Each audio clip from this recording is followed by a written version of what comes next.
अस्मद्गुरुभ्यो नमः। अस्मत्परम गुरुभ्यो नमः। अस्मत्सर्वगुरुभ्यो नमः। ओम श्री राधा कृष्णाभ्यां नमः। वंशी विभूषितकरार्णवनीरदावात् पीताम्बरादरुणबिम्बफलाधरोष्ठात् पूर्णेन्दुसुन्दरमुखादरविन्दनेत्रात् कृष्णात् परं किमपि तत्त्वमहं न जाने।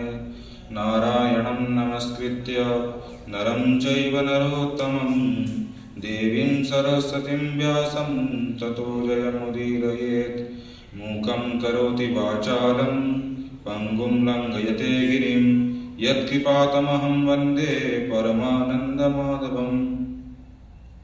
सर्वप्रथम इस सृष्टि के कण कण में विराजमान भगवान श्री हरि के चरणों में कोटि सा नमन। जो समस्त मानव जाति के हृदय में विराजमान है तथा इस जगत के कण कण में विराजमान हैं, ऐसे मालिक हम सबके भगवान श्री हरि के चरणों में कोटि सा बार प्रणाम करता हूँ। तदुपरांत जिनके सानिध्य में रहकर, इस पवित्र धराधाम पर रहकर, इनके चरण कमलों पर रहकर मैं विगत कई वर्षों से अध्ययनरत हूँ, जिनकी कृपा से रोज कुछ ना कुछ नए शास्त्रों का ज्ञान प्राप्त होता है एवं नित्य प्रतिदिन चल रहा इस सभा में उपस्थित परम आदरणीय सम्माननीय गुरु जी के चरणों में कोटि सा नमन करता हूँ।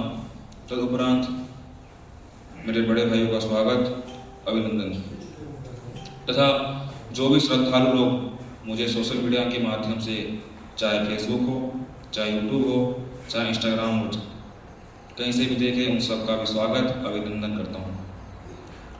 आइए कथा में प्रवेश करने से पहले भगवान का नाम ले लें। श्री कृष्ण गोविंद हरे मुरारी, हे नाथ नारायण वासुदेव। श्री कृष्ण गोविंद हरे मुरारी, हे नाथ नारायण वासुदेव। श्री कृष्ण गोविंद हरे मुरारी, हे नाथ नारायण वासुदेव। श्री कृष्ण गोविंद हरे मुरारी, हे नाथ नारायण वासुदेव। हे नाथ नारायण वासुदेव, हे नाथ नारायण वासुदेव। हे नाथ नारायण वासुदेव, हे नाथ नारायण वासुदेव। श्री कृष्ण गोविंद हरे मुरारी, हे नाथ नारायण वासुदेव। श्री कृष्ण गोविंद हरे मुरारी, हे नाथ नारायण वासुदेव। श्री कृष्ण गोविंद हरे मुरारी, हे नाथ नारायण वासुदेव। बोलिए बांके बिहारी लाल की जय हो। पिछले सत्र में हमने चर्चा की, भगवान ने गुण और कर्म के आधार पर जो भी 4 प्रकार के वर्ण उत्पत्ति की है, विभाजन किया है, ब्राह्मण, क्षत्रिय, वैश्य, शूद्र। मैंने आपको उस समय ये बात कही थी कि ब्राह्मण अपना धर्म करे, क्षत्रिय अपना धर्म करे, वैश्य अपना धर्म करे, शूद्र अपना कर्म करे, जिनका जिनका जो भी धर्म कर्म है वो अपना करे। तथा अगर वो अपना जो कर्म कर रहा है और उस कर्म से, जैसे ब्राह्मण का धर्म है यज्ञ कराना, विद्या पढ़ाना, अगर और दान लेना, अगर इसके माध्यम से वो अपना आजीविका चला नहीं पा रहा है तो वह क्षत्रिय वाला कार्य कर सकता है, वैश्य वाला कार्य कर सकता है, लेकिन ब्राह्मण को निषेध है कि वो शूद्र वाला कार्य कभी ना करे। सेवा वृत्ति वाली जो कार्य होते हैं पूर्णतया निषेध है। ब्राह्मण को जितना आवश्यकता है वो उसी अनुसार क्षत्रियों का काम है गौ रक्षा करना, भूमि रक्षा करना, अपने राज्य के लड़ना। वो उसमें उतना ही करे जितने से उसकी आजीविका चल जाए। ये नहीं कि वो अपने कार्य में लोभ करे। अगर वैश्य वाला कार्य कर रहा है तो कर सकता है व्यापार आदि, लेकिन वो व्यापार उतना ही वैश्य वाला कार्य करे जिससे उसकी आजीविका चल सके। उसका मतलब ये नहीं कि जैसे ब्राह्मण है और कोई बिजनेस कर रहा है मान लीजिए, तो वो जितना धन आ रहा है उसमें संतुष्ट होना चाहिए। ये नहीं कि मुझे और चाहिए और चाहिए और चाहिए, उसमें बढ़ोतरी करता रहे। वो अपना कर्म छोड़ के वैश्य वाला कर्म कर रहा है तो फिर उसे दोष लगता है। भगवान ने इस तरह समझाया और फिर इन सब के बारे में भगवान ने अर्जुन को बतलाया कि कैसे क्या कर्म करना चाहिए, क्योंकि उस समय परिस्थितियां ऐसी थी कि जो अर्जुन था वो अपने सगे संबंधी को देखकर मूड हो चुका था, मोह से भ्रमित हो गया था। उसकी बुद्धि इतनी भ्रमित हो चुकी थी कि वह समझ नहीं पा रहा था कि मैं इस समय क्या करूं। उसने खाली भगवान से हाथ जोड़ के नीचे बैठ गया, बोला कि मैं आपको गुरु मानता हूं, आप ही मुझे आदेश करिए क्या करना है क्या नहीं। तब भगवान मुझे समझाते हुए इन सब के बारे में विस्तार से कहते हैं। और भगवान ने इसी के बीच में जो 4 प्रकार के आश्रम होते हैं उसके बारे में भगवान ने बतलाया। 4 प्रकार के आश्रम मतलब अवस्था, एक बाल्यावस्था, एक हम लोग बाल्यावस्था में जब हम लोग 5 वर्ष की आयु होती है, उसके आगे मैंने आपको कहा था कि जो बच्चा होता है उसे गुरुकुल में भेज देना चाहिए, तथा फिर उससे जब वो बड़ा हो जाता है गृहस्थ में प्रवेश करता है, गृहस्थ धर्म का पालन करे, ऐसा करना चाहिए। भगवान ने इस माध्यम से उसे समझाया। फिर भगवान ने इसी के बीच में उसे स्थित प्रज्ञ के बारे में बतलाया। भगवान ने, क्योंकि वो अपने मोहित हो चुका था अपने सगे संबंधी को देखकर, कि उसने कहा कि मैं तो अब युद्ध नहीं करूंगा, मैं अपना गांडीव छोड़ रहा हूं, मुझे पसीना आ रहा है, मेरी त्वचा जल रही है। तो भगवान ने उसी दिन उसे कहते हैं, योग का परिभाषा समझाते भगवान उसे कहते हैं, योगस्थ कुरु कर्माणि संगम त्यक्त्वा धनंजय सिद्धय सिद्धयो समो भूत्वा समत्वमेव उच्यते। भगवान ने कहा कि धनंजय, संगम त्यक्त्वा, तुम्हारी जो ये आसक्ति है, तुम जो जिन्हें तुम ये कह रहे हो कि ये मेरे गुरु हैं, मैंने इनसे अपना धर्म विद्या सीखी है, तुम्हारा जो ये मोह है ये सब त्याग करो। क्योंकि जो व्यक्ति सिद्ध और असिद्ध कार्यों में समत्व का भाव रखता है वही पुरुष योग को प्राप्त होता है और वही योगी कहलाता है, साधक कहलाता है। जैसे मान लीजिए हमने कोई अच्छा कार्य किया, हमने कुछ समाज के लिए कुछ कार्य किया या यहाँ के लिए हम जहाँ कुछ हमारा नाम हुआ, लोगों ने हमारी तालियां बजा दी, अखबार में नाम छप गया, बहुत ऐसी सम्मान मिली, हम बहुत अधिक प्रसन्न हो गए। जिस प्रकार आजकल के लोग सोशल मीडिया पे कुछ पोस्ट कर दें और अगर गलती से लाइक्स या व्यूज आ जाए तो क्या खुशी होती है, भाई देख देख मेरे इतने व्यूज आ गए, 1 मिनट में मेरे व्यूज बढ़ रहे हैं 4-4। अरे भाई अभी तो 10 थे यार, 1 घंटे में मेरे 21,000 पहुंच गए, और इतनी खुशी। अब मान लीजिए वही पोस्ट खुशी दे रही है आपको और फिर आपने अगले दिन दूसरी पोस्ट डाली अपनी और उसमें 20-25 व्यूज आए बस, फिर तो व्यक्ति परेशान, अरे मेरा घट रहा है। मेरा कहने का तात्पर्य ये है कि अगर आप उसमें पोस्ट किया चलो कोई बात नहीं, लेकिन अगर आप उससे अपेक्षाएं मत रखिए। आप सोचेंगे मुझे इतना वो मिल जाए, फिर आप उस समय थोड़ी देर के लिए प्रसन्न हो जाएंगे, तो बाद में उस चीज़ को अगर वही चीज़ अगर आपको प्राप्त ना हो फिर आप उसमें अपनी दुख प्रकट करेंगे, आपको खेद होगा और फिर उस चीज़ में आपकी आसक्ति पैदा होगी, फिर आप उस चीज़ के लिए लग ही जाएंगे पूर्णतया कि भाई नहीं हो रहा, तो अगर अगले दिन नहीं आया फिर डालेंगे फिर डालेंगे फिर डालेंगे। फिर अगर जो हमारे समाज में जो सेवा भावी लोग हैं, अगर ऐसा वो और अगर वो समाज के लिए कार्य कर रहे हैं, समाज की सेवा कर रहे हैं, अगर वो अपने लिए पुरस्कार की कामनाएं रखना शुरू कर दें तो उन्होंने पिछले जितने भी कार्य किए हैं समाज के लिए सब जीरो के समान हो जाएगा। इसलिए कार्य की सिद्धि और असिद्धि में आसक्ति का उत्पन्न होता है, लेकिन अगर और इस जो ये आसक्ति पैदा होती है इससे मन, इस जो व्यक्ति होता है उसके मन में अशांत रहता है।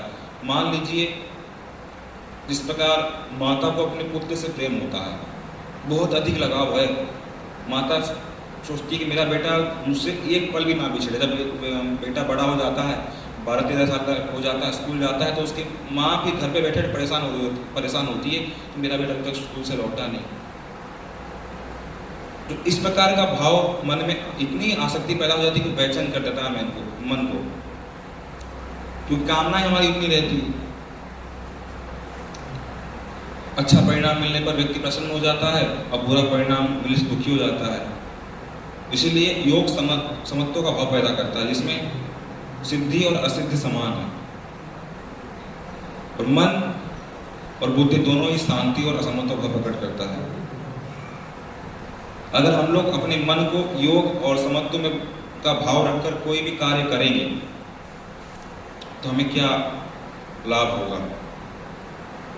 भगवान ने कहा, दुरेण ह्यावरम कर्म बुद्धि योगा धनंजय बुद्धो शरणं विच्छत विपणा फल हेतवः।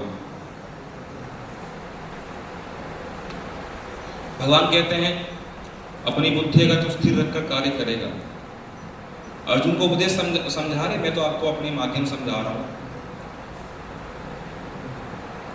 अगर तो स्थिर बुद्धि रखकर समत्व के भाव से किया गया कार्य सभी हमारे चित्त को भटकाते नहीं। अगर आप अपनी बुद्धि को स्थिर करके कोई कार्य कर रहे हैं तो आपकी बुद्धि जो मन है वो कभी भटकेगा नहीं, वो शांत रहेगा।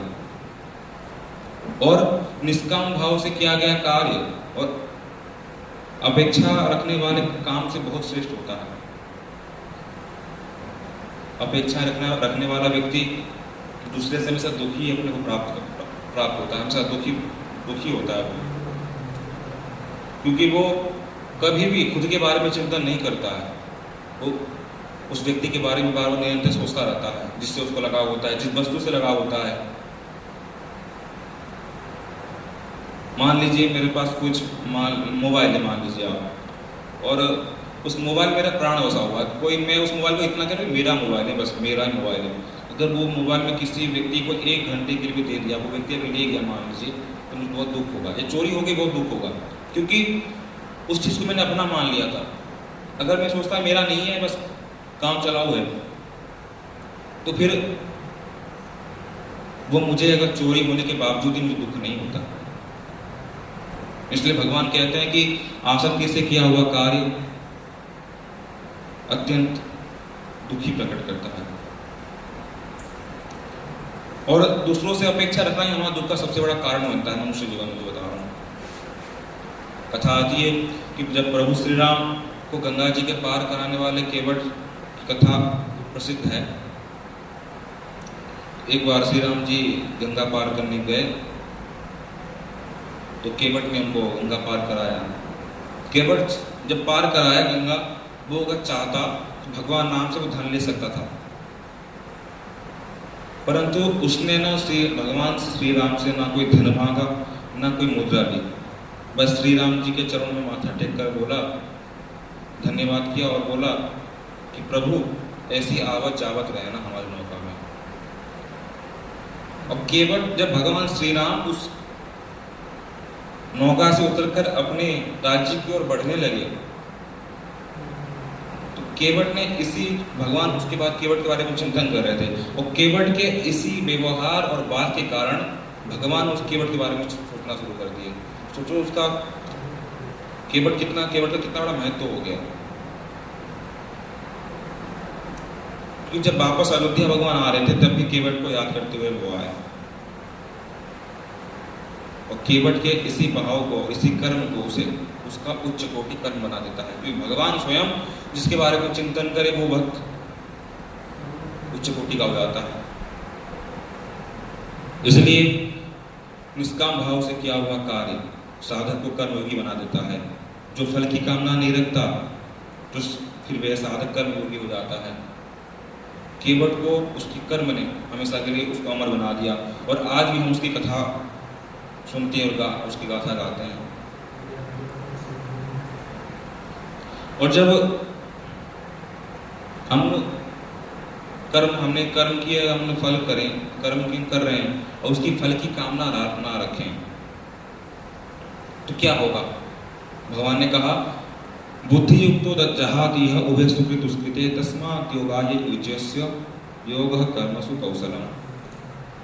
भगवान अर्जुन को समझाते हैं कि कर्म करके तू फल की कामना मत रख, क्योंकि जब व्यक्ति फल की कामना नहीं रखेगा कर्म करने के बाद, तो व्यक्ति कर्मयोगी बन जाता है।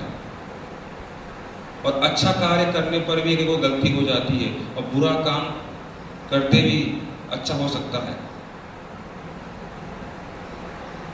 किसी अच्छे काम में और बुरे कार्य में अगर हम फल की इच्छा रखेंगे तो भी वह चीज़ हमें आसक्ति से बांधेगा।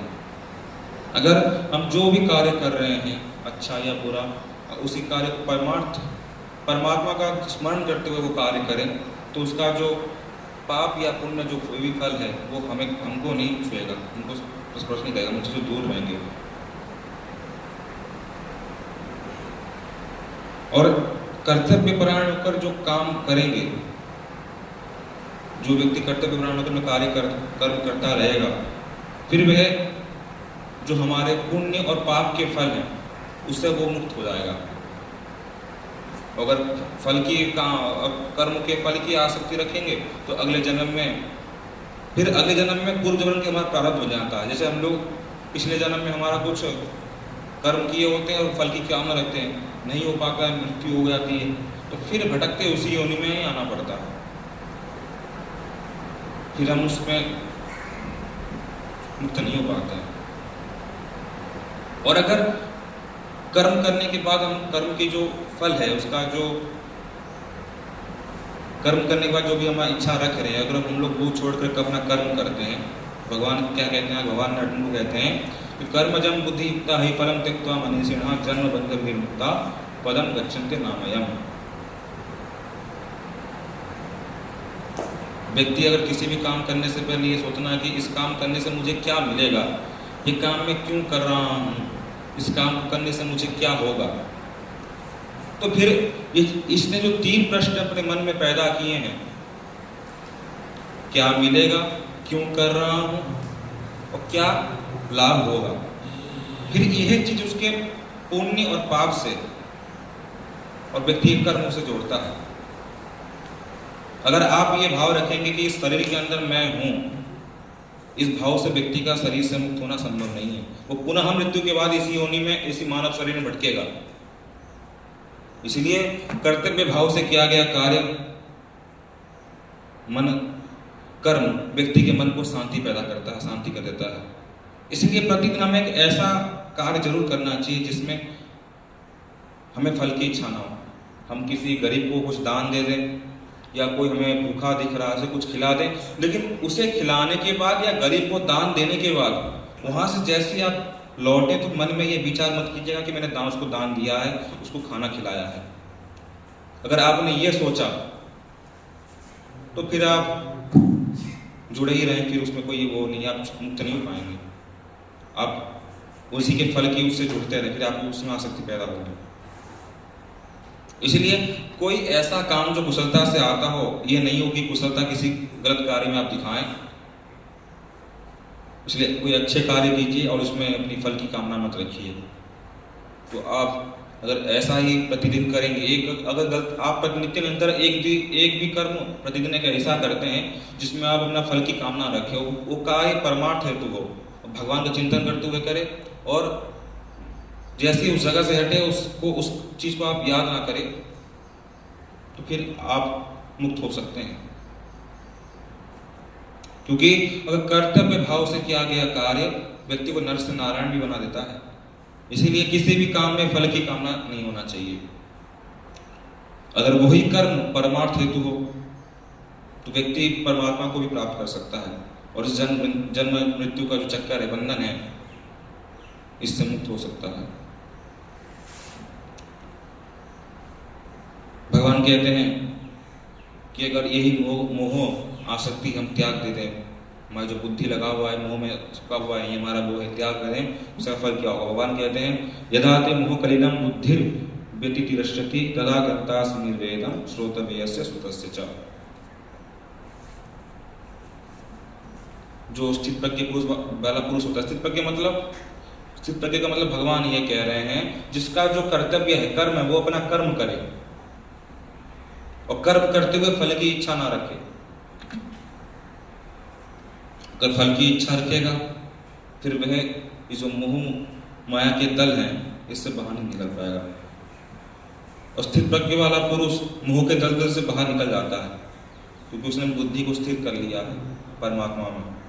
उसने ये समझ लिया कि मेरा कर्म क्या है, मुझे क्या करना चाहिए, मेरा आश्रय क्या है।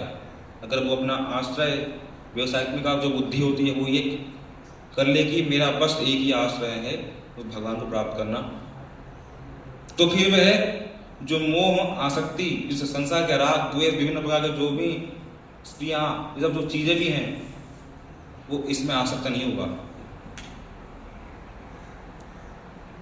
फिर भी उसे किसी भी काम के फल से उसे आसक्ति नहीं रहती।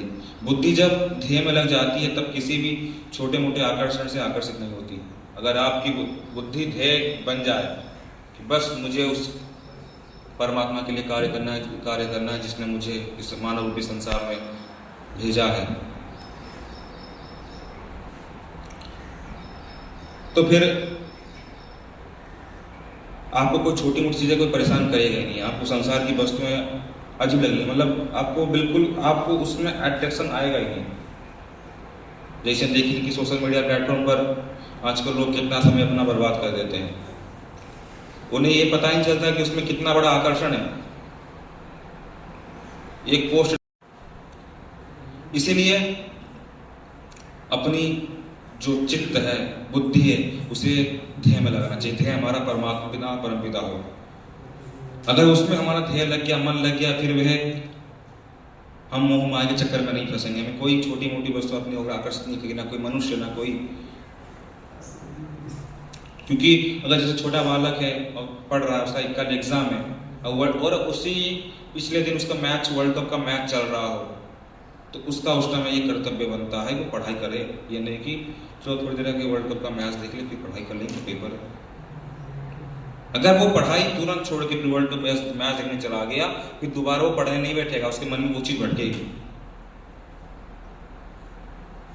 इसीलिए वो जो भी कुछ कर रहा है उसमें उसका पूरा ध्यान लगा रहना बहुत आवश्यक है। आप जो भी कर्म कर रहे हैं उसमें अपना पूरा मन लगाकर कार्य करें और भगवान का स्मरण करते हुए कार्य करें, तो आप उस वस्तु के मोह से और आसक्ति से और पाप और पुण्य फल की जो अभिच्छा रखते हैं उससे दूर रहेंगे। बाकी अगली कथा है, अगली जो आप कुछ नीति की बात भगवान ने कही है गीता में, वो अगले सत्र में बताऊंगा। आइए इस सत्र का जिनके नाम से प्रारंभ किया था उन्हीं को धन्यवाद देते हुए, श्री कृष्ण गोविंद हरे मुरारी, हे नाथ नारायण वासुदेव। श्री कृष्ण गोविंद हरे मुरारी, हे नाथ नारायण वासुदेव। श्री कृष्ण गोविंद हरे मुरारी, हे नाथ नारायण वासुदेव। कृष्ण गोविंद हरे मुरारी, हे नाथ नारायण वासुदेव। हे नाथ नारायण वासुदेव, हे नाथ नारायण वासुदेव। हे नाथ नारायण वासुदेव, हे नाथ नारायण वासुदेव। श्री कृष्ण गोविंद हरे मुरारी, हे नाथ नारायण वासुदेव। श्री कृष्ण गोविंद हरे मुरारी, हे नाथ नारायण वासुदेव। बोले बांके बिहारी लाल की जय।